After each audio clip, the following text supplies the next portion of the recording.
Edgar Allan Poe has sort of the aura of being a European. A lot of people think that he was European, but actually he was not only an American, but a Southerner, being a Baltimorean. His most famous poem was The Raven. Once upon a midnight dreary, while I pondered, weak and weary, over many a quaint and curious volume of forgotten lore, while I nodded, nearly napping, suddenly there came a tapping, as of someone gently rapping at my chamber door.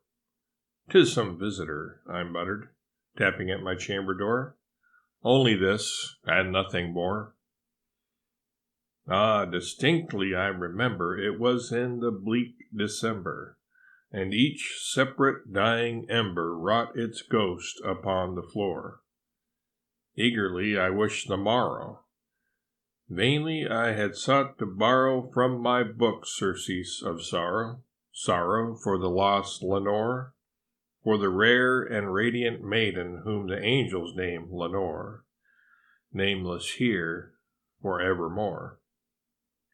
And the silken, sad, uncertain rustling of each purple curtain thrilled me, filled me with the fantastic terrors never felt before, so that now, to still the beating of my heart, I stood repeating, "'Tis some visitor entreating entrance at my chamber door, some late visitor entreating entrance at my chamber door. This it is, and nothing more."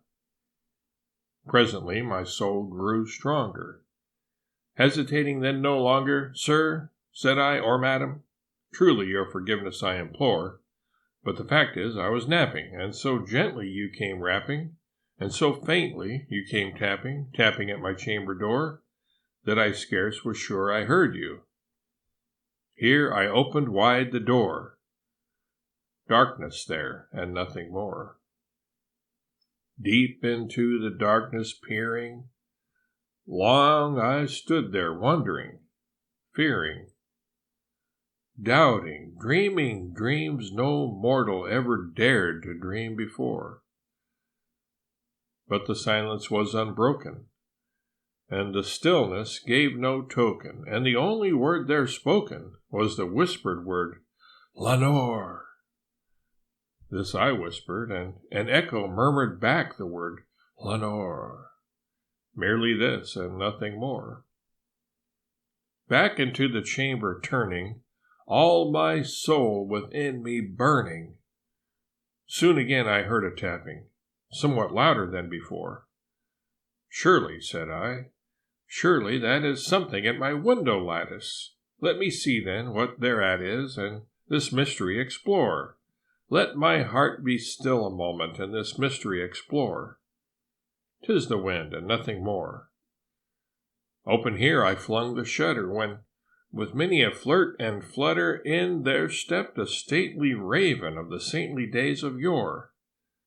Not the least obeisance made he, not a minute stopped or stayed he, but with mien of lord or lady perched above my chamber door, perched upon a bust of Pallas just above my chamber door, perched and sat, and nothing more.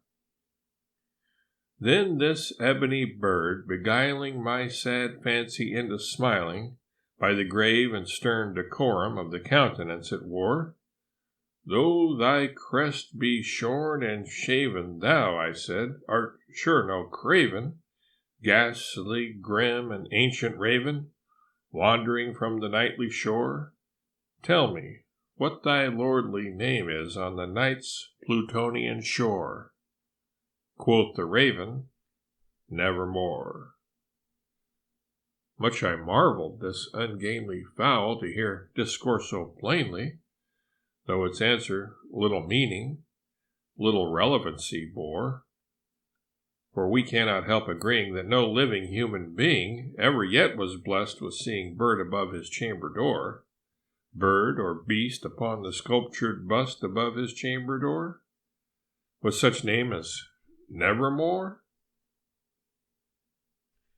But the raven, sitting lonely on the placid bust, spoke only that one word, as if his soul in that one word he did outpour.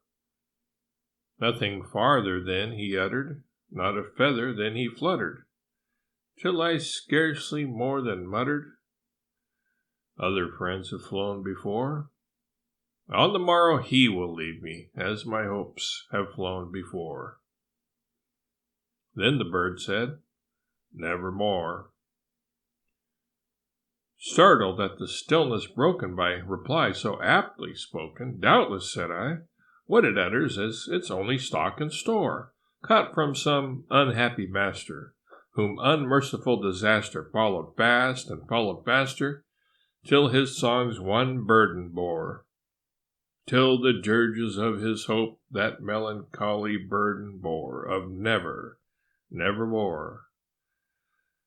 But the raven, still beguiling all my fancy into smiling, straight I wheeled a cushioned seat in front of bird and bust and door. Then upon the velvet sinking, I betook myself to linking fancy unto fancy, thinking what this ominous bird of yore, what this grim, ungainly, ghastly, gaunt, and ominous bird of yore meant in croaking "Nevermore." This I sat engaged in guessing, but no syllable expressing, to the fowl whose fiery eyes now burned into my bosom's core. This and more I sat divining, with my head at ease reclining, on the cushion's velvet lining that the lamplight gloated o'er, but whose velvet violet lining with the lamplight gloating o'er, she shall press, nevermore. Then, methought, the air grew denser, perfumed from an unseen censer, swung by seraphim whose footfalls tinkled on the tufted floor. "Wretch," I cried, "thy God hath lent thee, by these angels he hath sent thee respite and nepenthe from thy memories of Lenore. Quaff, oh, quaff this kind nepenthe, and forget this lost Lenore." Quoth the raven, "Nevermore." "Prophet," said I, "thing of evil, prophet still if bird or devil, whether tempter sent, or whether tempest tossed thee here ashore, desolate yet all undaunted, on this desert land enchanted, on this home by horror haunted, tell me truly, I implore, is there balm in Gilead? Tell me, I implore." Quoth the raven, "Nevermore." "Prophet," said I, "thing of evil, prophet still if bird or devil, by that heaven that bends above us, by that God we both adore, tell this soul with sorrow laden if, within the distant Aidenn, it shall clasp a sainted maiden whom the angels name Lenore, clasp a rare and radiant maiden whom the angels name Lenore." Quoth the raven, "Nevermore." "Be that word our sign of parting, bird or fiend," I shrieked, upstarting. "Get thee back into the tempest and the night's Plutonian shore. Leave no black plume as a token of that lie thy soul hath spoken. Leave my loneliness unbroken. Quit the bust above my door. Take thy beak from out my heart, and take thy form from off my door." Quoth the raven, "Nevermore." Leave no black plume as a token of that lie thy soul hath spoken. Leave my loneliness unbroken. Quit the bust above my door. Take thy beak from out my heart, and take thy form from off my door. Quoth the raven, nevermore. And the raven, never flitting, still is sitting on the pallid bust of Pallas just above my chamber door. And his eyes have all the seeming of a demon's that is dreaming, and the lamplight o'er him streaming throws his shadow on the floor. And my soul, from out that shadow that lies floating on the floor, shall be lifted nevermore.